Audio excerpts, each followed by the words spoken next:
નમસ્કાર મિત્રો, હું અશોક રાઠોડ, પ્રમુખ શ્રી કોંગ્રેસ શહેર રાપર. જેમાં થોડા સમય પહેલાં આ ઢોરા તળાવનો જે મુદ્દો હતો એનામાંથી શીખ લઈ કે ભાઈ ભ્રષ્ટાચાર તમે કરી શકો છો, ખુલ્લે આમ કરી શકો છો, એમાં કોઈ કાર્યવાહી નથી, એટલે કોન્ટ્રાક્ટરો પાલિકાએ બધે આમાંથી શીખ લઈ અને આજે નગાસર તળાવનું કામ ચાલુ છે. આપ જોઈ શકો છો આ તળાવના બ્યુટિફિકેશનનું કામ ચાલુ છે. આ જગ્યા જે તમે જોઈ રહ્યા છો અહીંયા પહેલાં પથ્થરોનું પેચિંગ હતું, એકદમ બરોબર પરફેક્ટ હતું. મેં મારા જ્યારે આ ઢોરા તળાવનો મુદ્દો ઉપાડ્યો હતો ત્યારે એ મુદ્દામાં આ કામના મેં વખાણ કર્યા હતા ઘણા બધા કે ભાઈ તળાવ તો નગાસર તળાવમાં એ કામ શું છે, પણ એ કામ એકદમ ઓકે છે, એમાં મારે કોઈ પ્રશ્ન નહોતો. એટલે જે પથ્થરોની પેચિંગ હતી બિલકુલ ઓકે હતી.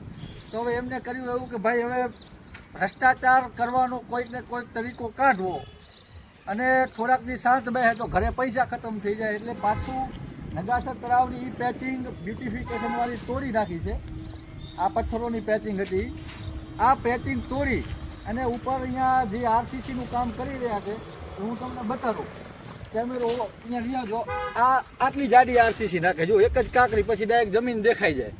અને જે અહીંયા આમાં ડાબકા નાખવા પડે, પાણી પાવું પડે. તમને અત્યારે જમીન નીલી દેખાતી હશે, પાણી પાવે છે, પણ આ પાસે જુઓ એટલે માથે ખાલી પાણીનો છંટકારો મારે છે. જે જૂનું પેચિંગ મૂકીને ડાયરેક્ટ 1 ઇંચે પૂરો નહીં હોય માલ, એટલો માલ ચડાવી રહ્યા છે. અને બાકીના જે ટેન્ડર મુજબના પૈસા વધતા હશે એમાં નગરપાલિકાના ચીફ ઓફિસર હશે, પદાધિકારીઓ હશે, કોન્ટ્રાક્ટર હશે, 2-5 બીજા ભાજપના મળતિયાઓ હશે, આમના ઘરે આ કમિશન જશે. આ કામ હું તમને ગેરંટી સાથે કહી દઉં છું કે 4 મહિના આ આરસીસીનું આ જે કામ છે એ નહીં હાલે. એટલે રાપરમાં છેલ્લા કેટલાય સમયથી તમામ કોન્ટ્રાક્ટરોને, તમામ અધિકારીઓને છૂટ આપી છે કે તમને મન ફાવે એમ ભ્રષ્ટાચાર કરો.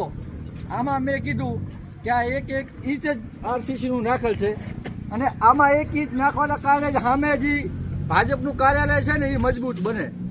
એટલે જો એમનું કાર્યાલય મજબૂત બનાવવું હોય તો પબ્લિકના પૈસાનો બચાવ કરીને એમાં નાખવા પડે.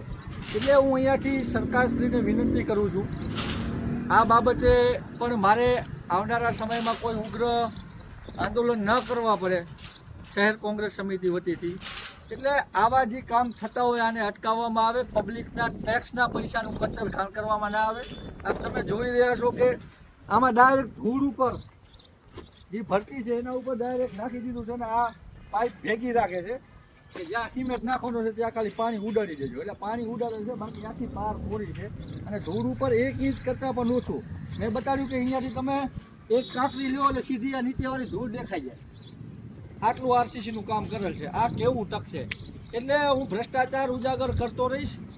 મને ખબર છે કે કોઈ પણ પ્રકારની કાર્યવાહી નથી થતી. છેલ્લા કેટલા સમયથી રાપરમાં આખલાઓને ખુલ્લી છૂટ દઈ દીધી છે કે તમે મજા આવે ત્યાં ચરી ખાઓ, અને આ બધા ચરી ખાઈ રહ્યા છે. પબ્લિકે જાગૃત થવાની જરૂર છે.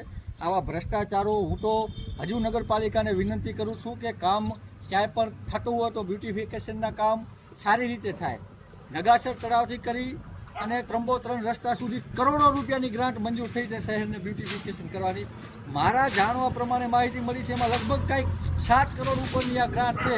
પણ એ 7 કરોડની ગ્રાન્ટમાં આવા લોટમાં લીટા કરી અને જે ભારતીય જનતા પાર્ટીના પદાધિકારીઓ અને નગરપાલિકાના ભ્રષ્ટ અધિકારીઓ મિલી ભગત કરી અને હું કહું છું ટેન્ડર મુજબ 40% પણ કામ થઈ રહ્યા નથી.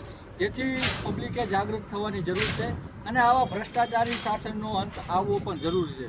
હું નગરપાલિકાને અહીંયાથી 2 હાથ જોડીને રિક્વેસ્ટ કરું છું કે આવી નબળી ગુણવત્તાવાળા કામ કરવામાં ના આવે અને માથે રહી અને સારી રીતે કામ કરે. નગરપાલિકાના ચીફ ઓફિસરશ્રી, નગરપાલિકાના પ્રમુખશ્રી અને જવાબદાર તમામ બાંધકામ સમિતિના ચેરમેન હોય કે જે પણ જવાબદાર લોકો હોય એ આમાં એમની નજર રાખીને કામ કરાવવામાં આવે.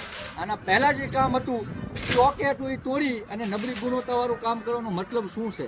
ખરેખર મને સમજાતું નથી કે આવું શું કામ કરતા હશે આ લોકો. નીચે તમે આ પેવર બ્લોક જુઓ તો એ હમણાં તોડી અહીંયા કાંઈક નવું કરશે. એટલે આ બ્યુટિફિકેશનના નામે પબ્લિકના પૈસાનો અહીંયા સીધો કચરઘાટ થઈ રહ્યો છે.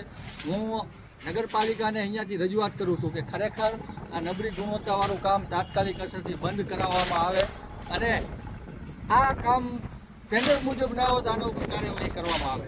એટલે કે આવનારા સમયમાં આ મુદ્દાને લઈને હું મળું છું. ધન્યવાદ.